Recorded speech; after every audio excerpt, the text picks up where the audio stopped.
వచ్చావా వేమయ్యా? మన కృష్ణమ్మ ఇప్పటి వరకు నిన్నే కలవరించి ఇప్పుడే నిద్రపోయింది. వదినా, ఇప్పుడు నాకు పెద్ద సమస్య వచ్చింది వదినా. సమస్య? ఉన్న సమస్యలన్నీ మాకు సంస్థానానికే అనుకున్నాను.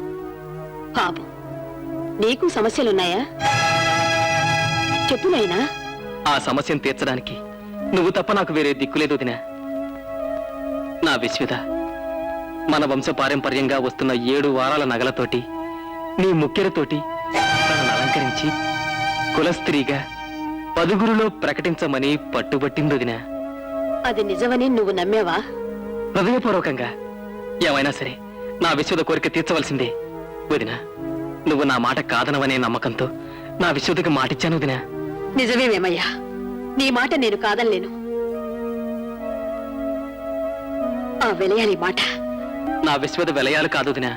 ఈ ఒక్క కోరిక చాలు ఆమె కులటాన్ని చెప్పడానికి. ముమ్మాటికి కాదు వదినా. సరే, ఆమె ఎవరో తెలుసుకునే అవకాశం కలగజేస్తాను. నీ సమస్య తీరుస్తాను.